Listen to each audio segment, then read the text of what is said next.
gentlemen, we will now move from Eastern Europe and from Europe to Asia, where I'm really happy to have the chance to have two ambassadors joining us from Bangladesh as well as Indonesia.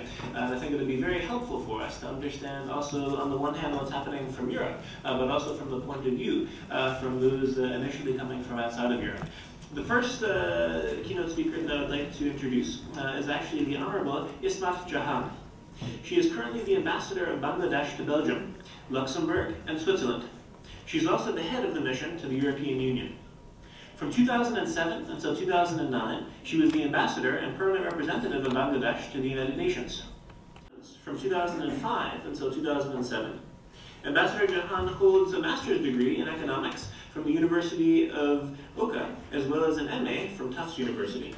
Ladies and gentlemen, please join me in a very, very warm welcome for Her Excellency, the Honorable Ambassador Ismat Jahan. Thank you.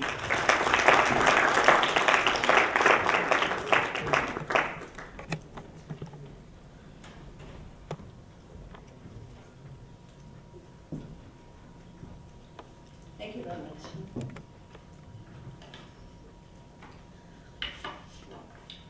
Well, let me first begin by thanking Mr. Mark Donfrid for his excellent introduction, but I think, I'll try and do my best in making some remarks on the aspect of cultural diplomacy as I see from a point of view of a diplomat. Although I'm the ambassador of Bangladesh, but I'll say that, I would be presenting the presentation in my capacity and in my individual capacity also as a diplomat. So having said so, Excellencies, distinguished participants, and ladies and gentlemen, you have been here for a long time. Perhaps some of the issues that I'd be talking of you may have already heard, particularly in the presentation that was done by my preceding colleague from the Commission. But nonetheless, I thought it was an important opportunity which I should not let go. As you may be knowing, Maya Angelou, one of the most honored American writers of her generation, had said, and let me quote, "It is time for parents to teach young people early on that in diversity there is beauty and there is strength." End of quote. How true are her words. I'm delighted to have this opportunity to echo her sentiments and speak on a topic which is of great importance, particularly in the context of globalization and increasing cross-cultural migration across the world, which also touches Europe in a very significant way. Against this backdrop, the interrelated challenges of preserving cultural identity on one hand, and that of promoting intercultural dialogue on the other deserves particular focus. That is what the real essence of cultural diplomacy embodies, I believe. I'd of course like to thank the Institute of Cultural Diplomacy, particularly Mr. Mark Donfrid, for inviting me to speak today. The seminar is well timed. This is a critical moment for Europe. In fact, we are meeting during a crucial week that will end with an EU summit. Europe, notably the European Union, in its post-Lisbon Treaty phase, is experiencing a conscious move towards greater unity. However, at the same time, we note that growing disparities in intra-Europe wealth, income, employment opportunities, as well as the deepening Eurozone debt crisis are considered as potential threats to the stability of the Union and the future of the Euro itself. There are also striking disparities in national positions on key foreign policy and security issues within the EU membership. Here I may refer to positions which are often divisive in matters relating to military engagements, as was apparent during the adoption of the UN Security Council resolution on Libya earlier this year, as well as on larger issues concerning the Middle East, particularly the question of Palestine. The recent voting pattern on Palestine's UNESCO membership is a case in point. Cultural diplomacy, which is commonly known as soft power in international relations, is gaining ground, not only in the context of Europe, but in the world at large. I believe cultural diplomacy is one of the key foundations of international relations in the 21st century. But what exactly is cultural diplomacy? In a definition offered by the American political scientist Milton Cummings, cultural diplomacy is the exchange of ideas, information, values, systems, traditions, beliefs, and other aspects of culture with the intention of fostering mutual understanding.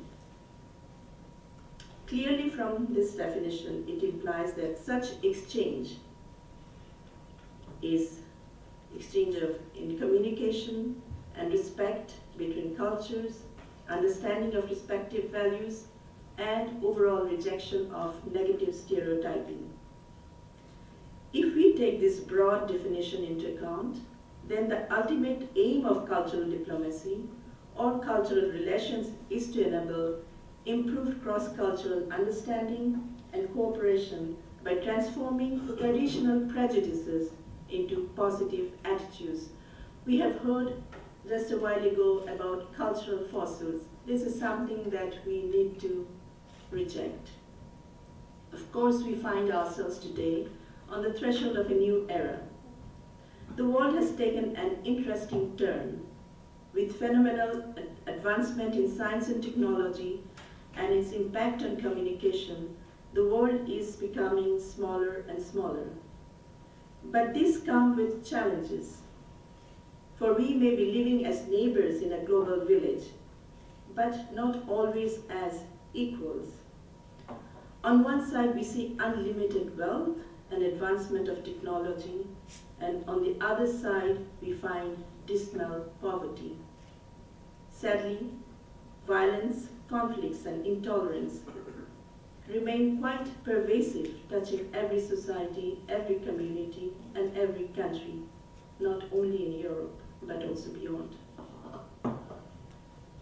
The important question that crosses our collective conscience is, how can we make peace and harmony truly possible, truly sustainable? How can we make use of cultural diplomacy as a tool in international relations? The preamble of the United Nations Charter calls for collective actions in upholding fundamental human rights, including equal rights of men and women, and of nations small and large, through practice of peace and tolerance as good neighbors. Celebration of diversity is therefore central to respect for human rights. In all its diversity, European identity as well as European values are manifested through cultural expressions. These European values, such as respect for human rights, democracy, and fundamental freedoms, are represented by the notion of European culture. The EU indeed has important experiences to share when it comes to overcoming conflict and building stability through shared interest and mutual understanding. The most recent EU-US Summit Declaration also underlined the need for working together in support of democracy, resolution of protracted conflicts in the EU's eastern neighbors, and in advancing their political association and economic integration with the European Union. This was done so recognizing in this regard the importance of the EU's Eastern Partnership. In general, the advocates of cultural diplomacy will believe that culture should be a key element among the broad spectrum of external policies which make up the EU's foreign policy, from the EU's trade relations to its enlargement and neighborhood policy, to its development cooperation policy, and its common foreign and security policy. Culture also has economic value, and Europe's cultural industries do contribute to European entrepreneurship, innovation, and business. Europe's diverse cultural landscape also makes it as one of the most attractive global tourist destinations in the world. Dear participants, the latest debates on the cultural dimension of European foreign policy and the need for a common European cultural policy refer to a number of challenges, as for example, the cultural dimension in the East European countries is perceived to be different from the rest of Europe. Some would argue that the Cold War mentality, which still prevails in some form or other, is one of the main obstacles to common European values. Therefore, the role of cultural cooperation in the enlargement process is likely to differ between the East and the West part of Europe. But as a whole, a comprehensive EU strategy on culture in the EU's external relations would depend on the coordinated efforts of the old and new Europe, as well as on the efforts of the new EU members and those aspiring to become members. In the EU enlargement process, the notion of cross-cultural dialogue is also an important factor in achieving consensus in the EU. The EU has adopted the initiative, quote-unquote, the cultural bridges, which focuses, although primarily on Turkey, which is the largest EU candidate country with a population predominantly Muslim. But the aims of that initiative is to combat prejudice in Turkish and European societies through cultural exchange and by building lasting dialogue. Some critics are, however, skeptic about the success of such initiatives in encouraging integration of immigrants, as well as in promoting the natural acceptance of connective cultural diversities for their harmonious coexistence within the larger EU society. Similar apprehensions are also raised about initiatives of individual member countries in Europe, as for example in Germany, France, Belgium, the Netherlands, and the UK, in promoting multicultural understanding and in tackling the challenges of migration. Some political parties may face pressure from within to take a tougher line on immigrants who fail to adopt the local language and culture. I would not like to get into the classical debate on integration versus assimilation of immigrants in host countries here today. To me, it is both a political and emotion-laden question, but I should rather say that social and cultural integration is a two-way street. Respect for each other's culture is mutually rewarding. We should remain open to learn from each other and accommodate and adjust when needed without sacrificing our identity. It is also important to distinguish between legitimate cultural diplomacy and attempts to exert cultural influence for less ominous intentions. Certain aspects of cultural diplomacy might entail aspects of what is sometimes termed as cultural imperialism, which can turn into so-called cultural aggression by systematic exploitation of an alien culture in a subtle but aggressive way in order to eventually replace or overshadow the country's own indigenous culture. Such aggressive attempts are dangerous and counterproductive to promotion of multiculturalism, and we should remain alert to it. Another challenge to promote European cultural diplomacy is populism. In a recent conference on the rising threat of populism and extremism in Europe, which was held in Brussels, it was underlined that extreme right-wing political parties and ultra-nationalist movements are flaring up populist sentiments through their anti-immigration rhetoric all across Europe. The resurgence of such xenophobic, authoritarian right-wing populist movements no doubt threatens to undermine civil and liberal values that Europe is so proud of. As a diplomat and as an individual, I sincerely believe that respect for human rights is fundamental to the promotion of cultural diplomacy. In recent times, proliferation of intolerance towards vulnerable groups, such as immigrants, religious and ethnic minority groups, refugees, and asylum seekers, are on the rise in many parts of the developed world, including in Europe itself. This is indeed alarming. Also, Europe's own citizens are faced with such threats, contrary to the Schengen Treaty and policies on freedom of movement and integration. The growing success of extreme right-wing parties, political parties, often as major partners in coalition governments, to my mind, is a threat to multicultural coexistence in Europe.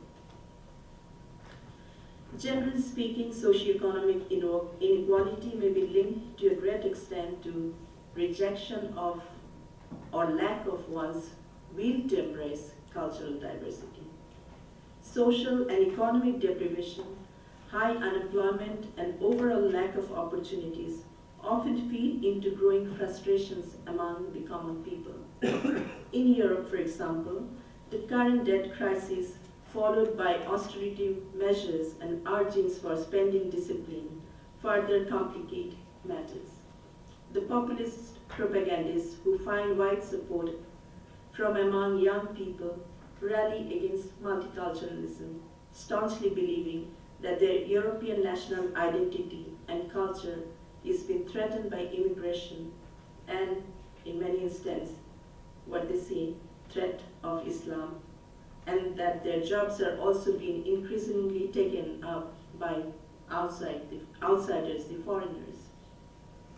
Notably, in their very extreme view, the future of Europe is in absolute peril, with an eventual takeover by the immigrants and minority religious groups. You'd appreciate that such line of thinking is both dangerous and myopic. Needless to say, such belief is symptomatic of declining confidence and growing sense of insecurities where societies are gripped in anxieties about their future well-being. In the process, there is an innate temptation to raise barriers and search for one's own identity. We ask ourselves who we are. What will become of us unless we resist the diversities?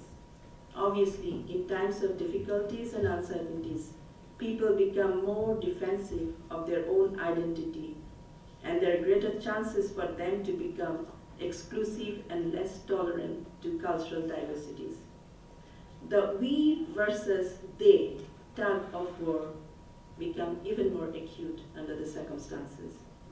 Interestingly, I read in today's International Herald Tribune, which you might wish to have a look if you have an opportunity. I read about the World Migration Report 2011, published by the International Organization for Migration, which warns that misinformation about migration fans harmful stereotypes, discriminations, and xenophobia. It further states that perceptions of the impact of migration in some countries are so distorted that their citizens estimate there are as many as 3 times of immigrants living there than is actually the case. As the International Organization on Migration's Director General stated, that accurately informing the public about migration might be the single most important policy tool in all societies faced with increased diversity. This is particularly important in times of economic stress and very much applies to Europe in the present context. The growing disparities of economic development have indeed prompted migration of people of the less developed countries to the wealthier ones. The migrants in many cases were welcomed as they were a source of easy and cheap labor. However, their status in terms of human dignity hardly underwent any marked change. They are still referred in some cases as aliens, even after 50 years of stay in their new homelands, and are often considered inferior in status. Their access to opportunities provided by the state is limited, if not denied totally. I have to note here that most of these migrants are Muslims. In the post-9/11 period, this group of immigrants particularly suffer from negative stereotyping. European economy needs skilled workers, and migrants are a good source from both within and outside Europe. The opposition to any relaxation of immigration laws and reluctance to make any room for the people who are from so-called alien cultures pose a difficult challenge to promote cultural diplomacy in Europe. Such a cycle of hate and intolerance is not only detrimental to peace and development in Europe, but also has serious implications beyond its borders. As you are well aware, in these days of globalization and free and fast flow of media, even a stray incident in a remote corner of the world has the potential to trigger off a domino effect with grave consequences in other parts. There must be therefore concerted efforts to educate the society to reject all forms of intolerance, negative stereotyping, stigmatization, discrimination, and incitement to violence based on religious beliefs and cultural diversity. Intercultural dialogue involving all segments of the society is essential as confidence-building measures of mutual trust and respect for celebration of diversities. Ladies and gentlemen, Brussels, as the capital of Europe, I believe is best placed to promote unity through celebration of diversities. In this country, which itself, of course, is very much marked by issues of language and identity, people from many parts of the world come to live and enrich the local society by sharing their culture, epitomized in the language, their way of dressing, music, food, and not least by their faith and religion. This cross-cultural understanding is a mutually rewarding experience and must be celebrated instead of being shunned. Speaking of Belgium, I'd like to congratulate the Belgians present here today on the formation of the new government, following a long and laborious negotiations that took place over 500 days. Let me just refer to the UNESCO World Report on investing in cultural diversity and intercultural dialogue, which highlights 3 challenges relating to cultural diversity that will come to confront the international community in the years ahead. These are, number 1, combating cultural illiteracy.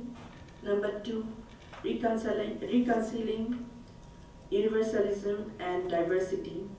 Number 3, supporting new forms of pluralism resulting from the assertion of multiple identities by individuals and groups. In our globalized world, in which the context between cultures are expanding rapidly thanks to ICT, promotion of cultural literacy assumes renewed urgency. It goes without saying that the very readiness to accept cultural differences, to welcome them without being alarmed by them, has enriched intercultural coexistence in many of our societies. Under the circumstances, the focus should be how to help equip individuals or groups with the necessary tools to manage cultural diversity more effectively. I believe this is where greater interventions are required by policymakers and decision makers, not only in Europe, but elsewhere too. Secondly, intercultural dialogue should ensure equality between all stakeholders in society. Multilingualism and media and information literacy have an important role to play in this regard. Happily, the role of multilingualism in building intercultural dialogue is now well recognized. I'd like to dwell a little on multilingualism. Linguistic and cultural diversities represent universal values that strengthen the unity and cohesion of our societies. The very recognition of the importance of linguistic diversity had prompted UNESCO in 1999, while acting on a proposal from Bangladesh, to proclaim an International Mother Language Day to promote unity in diversity and international understanding through multilingualism and multiculturalism. The day is celebrated each year on February 21st. The specific date was chosen as it marks the very day in 1952, on the day when many died in the then East Pakistan, present Bangladesh, in defense of Bangla, the mother language of the majority population, against the decision of the ruling authorities to impose Urdu as the only state language of the country. Given Europe's rich linguistic and cultural heritage, we are pleased to note that multilingualism has emerged as a priority concern of the European Commission.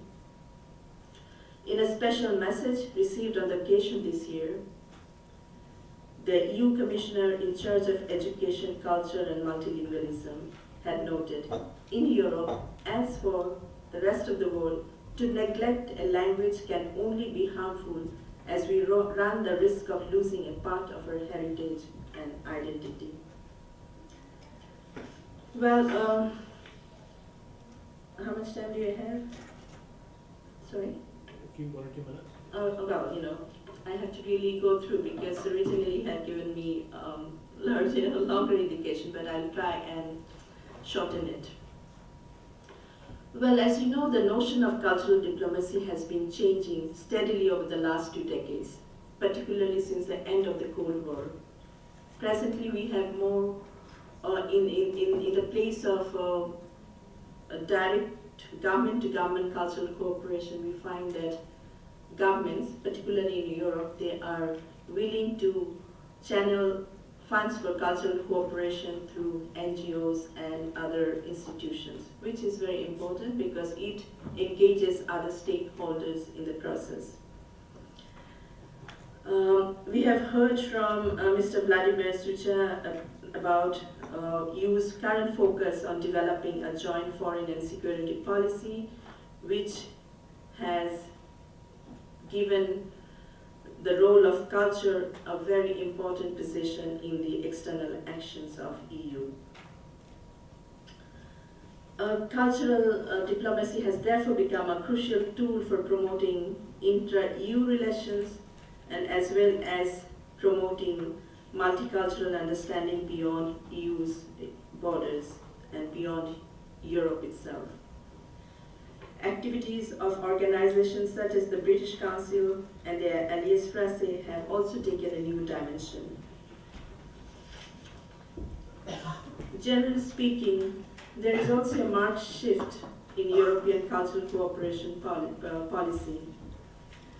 We see that the NGOs are also engaging in promoting art, photography, music, literature, sports and cultural performance in the not only in the host country, but in the foreign countries where they have been working.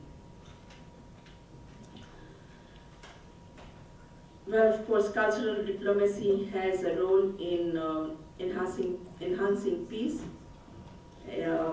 We find that in the present day, conflicts are becoming more deadlier with the easy availability of arms and armaments. It is a sad commentary on our collective conscience that a disproportionate amount of money is being spent on armaments every year, while millions remain hungry and malnourished. I would hope that funds released from disarmament could be used for promotion of multiculturalism and peaceful coexistence of humanity. Also, for peace to sustain, we have to address its root cause, and in the same way, in addressing terrorism, we need to address the root cause of terrorism. Because we find that when we are not able to address the root cause, the conflict remains, and it feeds into a cycle of vengeance and counterproductive cycle of terrorism. I should really highlight on the issue of terrorism in this respect. Against such worrisome background, we believe that dialogue among cultures and religions can best serve promotion of mutual understanding and respect. At the United Nations, the work of the Alliance of Civilizations, interfaith dialogues, and other similar initiatives are dedicated to the cause of intercultural and interreligious tolerance.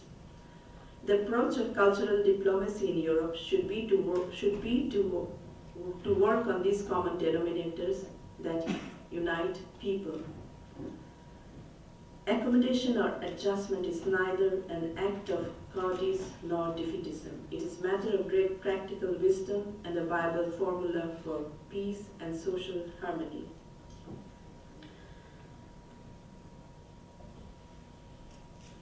There is no denial of the fact that religion is and will continue to be a powerful element in the polarization of societies. In this context, the religious leaders within and beyond Europe would need to play a constructive role. It is they who can and must raise their voice to end the hatred and intolerance perpetrated in the name of religion. Culture of peace is something that we should continue to follow, and I should say that with a modicum of pride that Bangladesh at the United Nations was honored to steer the process of a resolution calling for a culture of peace and peaceful coexistence of humanity. Inclusion of civil society, artists, educators, students, and entrepreneurs in shaping the content of cultural relation is important to promote common cultural identity in Europe. It is also very important to teach children from their early age about values, tolerance, respect for diversities, both cultural and religious. One element of my own life did prepare me for cultural diplomacy, I should say. I am Muslim, but I had my schooling in an American missionary school in Bangladesh. Early in my life, I have learned about cultural and religious diversities and have learned to embrace them and have learned to enjoy different feasts and festivals of different religions. I consider myself indeed lucky in this respect. Before I end, let me just touch upon another point. It is media. Sadly, media and school curricula do not always focus on the positive. Sometimes they promote inflammatory rhetoric that provokes hatred, intolerance, and fear. How do we then address the challenge of fostering freedom of expression and access to information without causing this to be counterproductive to social peace and harmony? It is important to bear in mind that freedom comes with certain responsibilities, and in the European context, cultural programs and the guarantees of fundamental rights need to be enforced through the development of a coherent policy on media and internet freedom, as well as through the inclusion of digital diplomacy in cultural diplomacy. We have seen that by and large, youths are susceptible to be swayed by radical activism. Special attention should be given to them to choose the path of peace and tolerance. I have often asked myself the question, why should children of immigrant parents who have been born and raised in Europe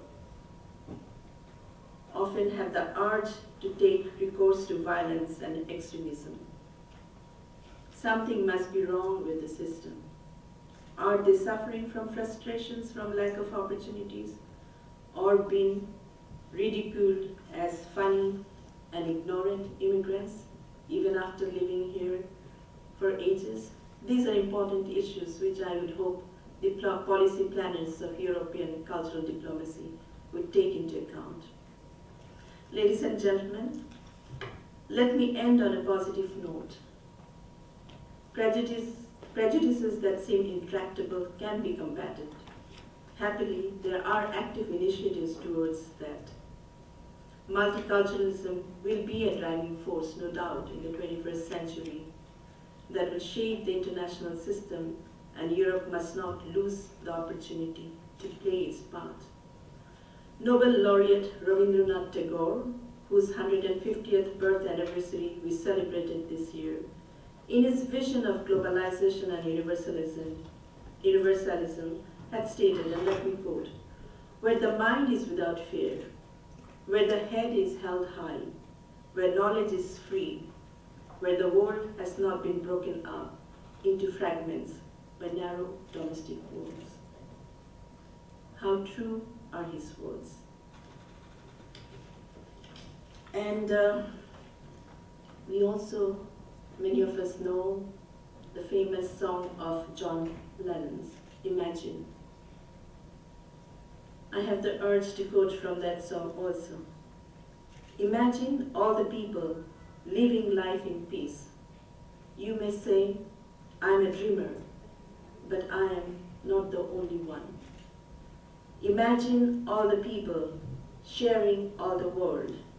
You may say I'm a dreamer, but I'm not the only one.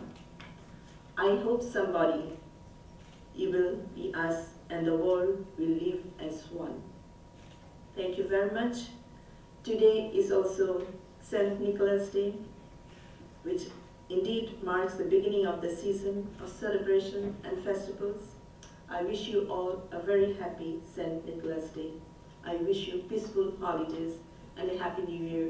Sorry if I have gone beyond, but I was expected to speak longer, but I hope you would forgive me if I have taxed your patience. I'm ready to take in few questions if the chair permits.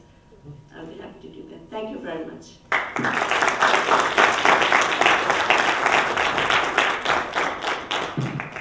Thank you very much for, again, an excellent presentation, and in particular, I liked your closing. I think that song is a great inspiration for us all. Okay, let me start by the first question, because I think that is a very pertinent question, which I, in the Embassy of Bangladesh, face very much. We have the intent of having cross-cultural bridges, more cooperation with Europe, with the European Union, but we are constrained by resources. This is a question that I always ask. And true, I have not stopped there only because it's true that countries like Bangladesh cannot really go in that same degree in engaging in cultural cooperation, but in small ways I think there are possibilities about sending, particularly when there are cultural cooperation agreement that facilitates, because much of the cost is borne by the host country in terms of hospitality, but the sending country has to bear the cost of such shopping. But exhibitions, for example, photography exhibition, media can really project, even if there is a lack of opportunities to send delegation. But I believe that, media, which is a very powerful tool, a powerful source, can be utilized. And also to encourage the non-governmental organization. For this, of course, we need partnership. For this, the European Union does have that kind of resources and the intention. And I would hope that there would be possibilities to engage in such cooperation. In fact, just before coming into this room, I had a discussion with Mr. Don Fred about the possibility of exchanging young leaders who would go from between two countries, or sometimes it can be regional. It might be more expensive to send a delegation or a cultural trip into a particular country. But this can be done when jointly organized, like not only one country in that particular area, but countries in that region. So I think, this is something where we do feel constrained by resources, but we are totally not frustrated because there are avenues on promoting that part of cultural diplomacy, even for least privileged, economically I'm speaking, countries. Now your question about cultural bridges and Turkey. Well, I think it has to be replicated as well. This specific program on cultural bridges is targeted to Turkey, which is an important candidate country of the European Union.